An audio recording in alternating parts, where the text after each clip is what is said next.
আসসালামু আলাইকুম everyone, welcome to Baby Bite BD. যেসব বাচ্চারা মাছ পছন্দ করে না কিন্তু বিরিয়ানি পছন্দ করে, সেসব বাচ্চাদের জন্য আমার আজকের রেসিপি ফিশ বিরিয়ানি। এই বিরিয়ানিটি তৈরি করতে আমি কি কি উপকরণ নিয়েছি চলুন দেখে নিই। 1/3 কাপ পোলাওর চাল, আমি সুগন্ধি চিনি গুঁড়া পোলাও চালটা ব্যবহার করেছি। 3 টেবিল চামচ টক দই, 2টা শিং মাছ নিয়েছি মাঝারি সাইজের। শিং মাছটাকে এরকম করে কেটে নিয়েছি। আপনারা শিং মাছের পরিবর্তে যে কোনো মাছ এখানে ব্যবহার করতে পারবেন। 2 টেবিল চামচ মটরশুঁটি নিয়েছি, আর একটা ছোট আলু নিয়েছি। আলুটাকে আমি এরকম করে কিউব করে কেটে নিয়েছি। আপনারা এখানে আরও যে কোনো সবজি ইউজ করতে পারবেন, যেটা আপনাদের ভালো লাগে। এখন আমি টক দইটাকে ভালো করে ফেটে নিচ্ছি। অনেক সময় দেখা যায় টক দই দিয়ে দিলে ছানা ছানা হয়ে যায় বেশি। একটা প্যান বসিয়ে দিয়েছি চুলায়। প্যানের মধ্যে আমি 2 টেবিল চামচ তেল দিয়ে দিয়েছি। তেলটা গরম হয়ে গেছে। এখন এর মধ্যে আমি 2টা ছোট তেজপাতা দিয়ে দিচ্ছি, 1 টুকরো ছোট দারুচিনি, 1টা এলাচ আর 1টা লবঙ্গ দিয়ে দিচ্ছি। এখন এর মধ্যে আমি 1 টেবিল চামচ পেঁয়াজ দিয়ে দিব, পেঁয়াজ কুচি। পেঁয়াজ কুচিটা আমি ভেজে নেব। মোটামুটি ভাজা ভাজা হয়ে গেলে এর মধ্যে আমি আদা রসুন দিয়ে দিব। এর মধ্যে এখন আধা চা চামচ রসুন বাটা, আধা চা চামচ আদা বাটা দিয়ে দিচ্ছি। দিয়ে এটাকে ভালো করে ভেজে নিচ্ছি।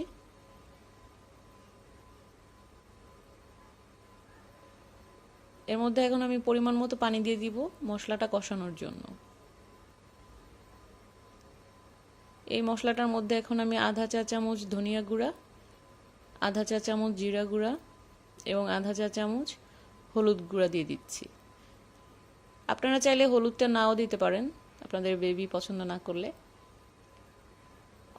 1 চিমটি পরিমাণ গোলমরিচ দিয়ে দিয়েছি। আপনাদের বাচ্চা যদি ঝাল খেতে না পারে তাহলে এটা না দিলেও চলবে, আর যদি ঝাল খেতে পছন্দ করে তাহলে এর সাথে কাঁচামরিচও দিতে পারেন। দিয়ে মশলাটা কষিয়ে নিচ্ছি। মশলা কষানো হয়ে গেছে, উপরে তেলটা ভেসে উঠেছে। এখন এর মধ্যে আমি মাছ দিয়ে দিচ্ছি। মাছটা দিয়ে আমি ভালো করে নেড়ে চেড়ে দেবো মশলাটার সাথে মাখানোর জন্য। দিয়ে মাছটাকে কষিয়ে নিব, ঢাকনা দিয়ে ঢেকে দিব। মাছটা কষানো হয়ে গেছে। এখন এর মধ্যে আমি আলুগুলো দিয়ে দিচ্ছি। আলুটা দিয়েও একটু নেড়ে চেড়ে দিব। দিয়ে এটাকেও ঢেকে কতক্ষণ কষিয়ে নিব।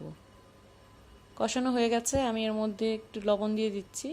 যদি বাচ্চার বয়স 1 বছরের কম হয় আপনারা লবণটা অ্যাভয়েড করতে পারেন। লবণটা দিয়ে একটু নেড়ে দিলাম। আলু এবং মাছ দুইটাই কষানো হয়ে গেছে। এখন এর মধ্যে আমি পানি দিয়ে দিচ্ছি।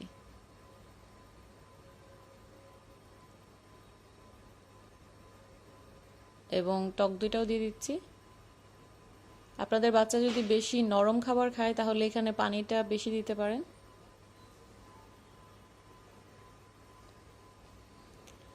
আমি আরেকটা পাতিল বসিয়ে দিয়েছি অন্য একটা চুলায়। এর মধ্যে আমি 1 টেবিল চামচ তেল দিয়ে এর মধ্যে পেঁয়াজটা ভেজে নিচ্ছি। অল্প পরিমাণ পেঁয়াজ দিয়েছি।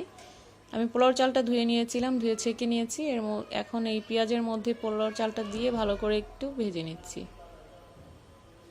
মোটামুটি ভাজা ভাজা হয়ে গেছে। এখন এর মধ্যে পোলাওর চালের ডাবল পরিমাণ পানি দিয়ে দিচ্ছি। যদি আপনাদের বাচ্চা ঝরঝরা না খেয়ে নরম খায় তাহলে আরও বেশি পানি দিবেন। আমি একটু মাছটা চেক করে নিচ্ছি। অবশ্যই মাঝখানে একটু লবণটা চেক করে নেবেন। সবজিগুলোও চেক করে নিতে পারেন।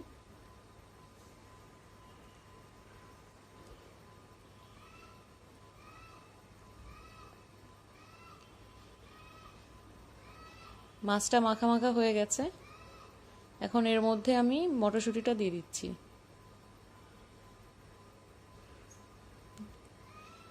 পোলাওর পানিটা যখন এরকম শুকিয়ে আসবে, এরকম ছিদ্র ছিদ্র হয়ে বুদবুদ আসবে, তখন আমি এই পোলাওটা মাছের সাথে মিশিয়ে দিব।